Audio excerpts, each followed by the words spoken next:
All right, welcome to the end of week video. This is January 12th. Another interesting week. The first week of this year, we thought that we're going to break down because of the closure below the 5-week and this AV/VWAP level. But this week has turned it around so far. We have taken this back and closed the week above the AV/VWAP. Yesterday, we tested the AV/VWAP, bounced from there, and today we basically had pretty much a flat close, although we had a higher open today. But it sold off of that 4,800 level and pretty much had a flat close for the market. And yeah, we have maintained the 5-day today, which is again a good sign. If we look at the weekly, then we are closing the week above the 5-week. So far, all signs pointing to a bullish continuation of the bullish momentum. And as I said before, keep in mind that next week on Friday, we have the options expiration, which could induce volatility similar to how CPI induced volatility. So that would be something to keep in mind on possible trend changes after that expiration. If we look at the equally weighted S&P this week, it was not able to close above the 5-week, so looking a little bit weaker than the S&P over here. So it could mean that there are some stocks that are holding the market up, which are more heavily weighted in the SPX as opposed to the RSP, which is the equally weighted. QQQ also closed above the 5-week. The top of the trend line here is about 416, so we could see that run up maybe next week. And so far, all signs pointing to a continuation of the bullish momentum based on the closes this week. And I forgot to say at the beginning of the video, but please do your own due diligence before investing. This is not investment advice. This is purely for information purposes only.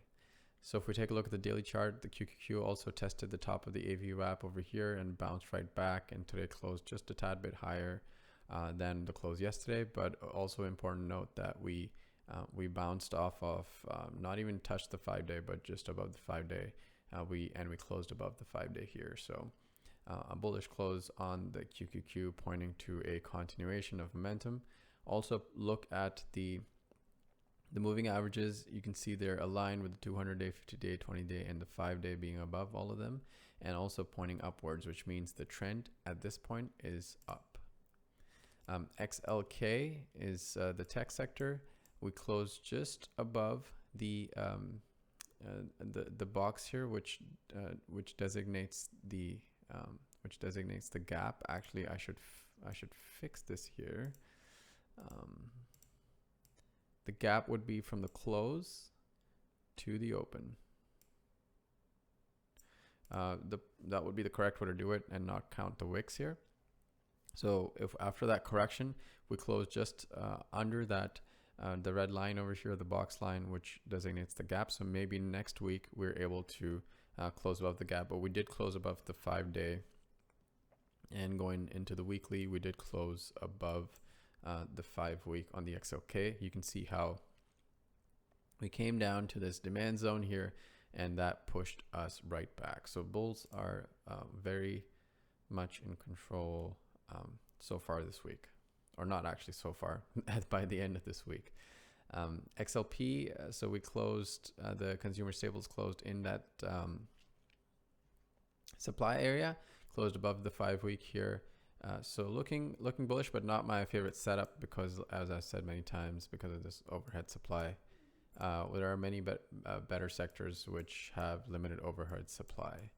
SMH closed into that gap, was not able to take that gap and move up, but maybe that's something for next week. IWM not looking the greatest here, with almost a flat or an indecision type of a close this week for IWM, but it tested the 5-week, but was not able to close above it. So a little bit on the weaker side compared to the rest of the market, and same with the mid caps over here. XBI had an interesting week. What is good and what's the bad? Well, what's the bad is we were not able to take on this resistance here, but it is possible that we contest that again next week. But this time when we had that resistance test, you can see we had an instant rejection.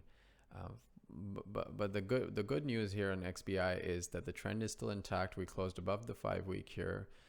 And we also closed into this wick territory. So you can see how in the past 2 weeks we wicked in this area, in the 90 area, but today or this week we were able to close into those wicks.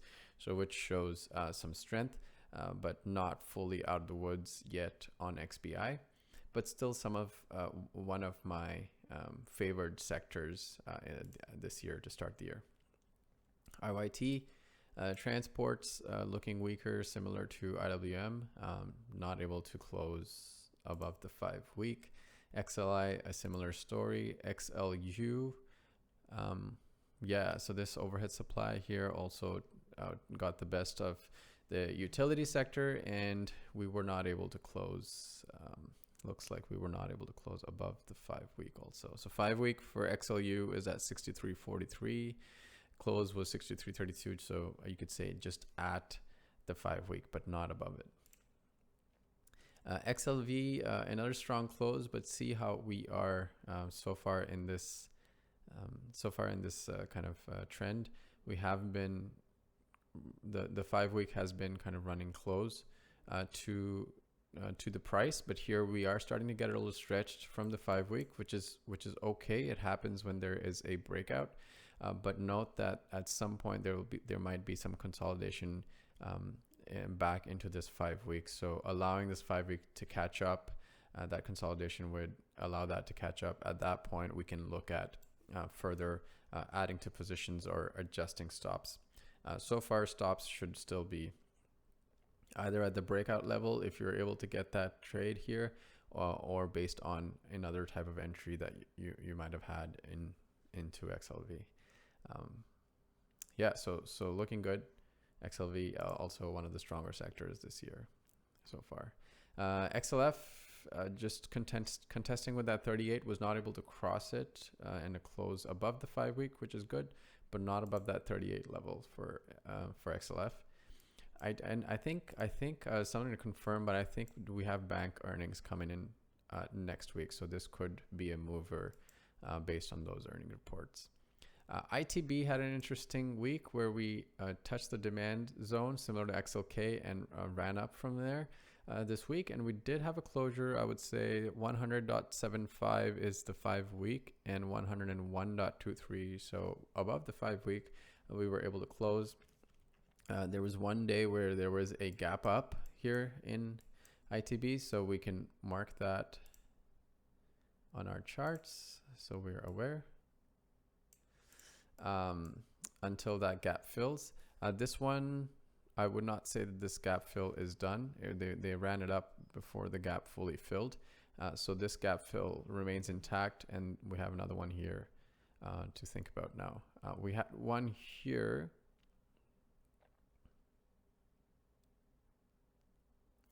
where price has traversed, and another one here which price has traversed as well. So we could ignore those or call those filled, but this one is a new one. So this could, now the price is just at the top of the gap. It could try to fill that next week and bounce. So as long as price is above this gap area, it would act as support, but when price enters underneath it, it'll start acting as resistance, and this other gap that we have could be potential support. So yeah, it could just mean more consolidation in these areas for ITB. But if we have a cleaner breakout next week, it would be a interesting sector to watch. XLY, so consumer discretionary, did not have the best of weeks, and looking weak just like the IWM, MDY, and some of the others, IYT, XLI stuff we've seen that was not able to take the 5-week, and looks so far based on the close, it looks like it would be heading to the next kind of demand area, pocket area, which would be the 168 level. And also you can see the 20-week moving average kind of coming in here to support that move if we were to move down. And also probably gives some time for the 200-day to catch up in this box area. But you can see how congested this area is before we had a breakout for XLY. Seems so far that we are, based on the close, returning. We did close below the 5-day. So far pointing a little bit bearish than the rest of the market. XLY, consumer discretionary. IWC is microcaps. If you remember, we are contesting here with a lot of resistance, and with the 200-week and the 5-week kind of coinciding to the same point. So we would need to wait to see what happens once this has been taken. But until then, this is a resistance level to watch. XLE had a up week, but still maintains a downtrend with the moving averages here, a lot of resistance from the moving averages here. A push through of the moving averages and close above this 86 level can then maybe cause a retest of the 94, 95 level in XLE. XME, metals and mining, closed below the 5 weeks, so one of the weaker sectors so far. Okay, now looking at the single stocks, we'll just go over a few that were interesting. NVIDIA had a clean breakout this week and a hold of that breakout. So that would be a watch and a leader into going into next week. Tesla broke down because of the also the breakdown in XLY, but we are in an area where buyers can pick this up, where there has been some buying support before. If we look on the daily, you can see there have been many transactions at this level, but a failure of this downward trend line here at 235, just pointing to some bearishness coming in on Tesla. And I think the earnings are on 24th, so not too far away, around 2 weeks away. At some point, I feel like buyers would pick this up at least before earnings and do a retest of the top of the trend line here. But all that is just prediction. Right now, the trend is down, closed below all the daily moving averages, and also below the 5-week, 20-week, and we rested the end of the week on the 200-week moving average. So looking one of the weaker stocks so far in the market. Shop tried to take the, I got an alert this morning about it. It tried to take that 200-week moving average, which is above because of the downtrend before. It needs to take that and close the week above it for the bullishness to continue. So that's about it. I think Groupon was interesting. It's in this like channel here, and it did test the bottom of the channel yesterday, but closed the week, you know, almost. We had the close last week at 13.5, and this week we have it at 13.4, so pretty much a flat close here for Groupon, but some volatility during the week over here. SYK, a healthcare stock, medical devices stock that I'm watching, had a breakout and hold here, so it's something to watch into next week. MOD has some EV presence here, although it is a part of XLY, which is something to kind of keep cautious on, be cautious on. But I like the big base here, and then the breakout going on in this stock, and it has that EV presence or EV products that are going for it as well. All right, I'm going to end it at that. Have a great weekend. It is a 3-day weekend, so I'll try to do a review video on Monday to get prepared for next week. But until that point, have a great weekend, and take some time off from the markets. All right, see ya.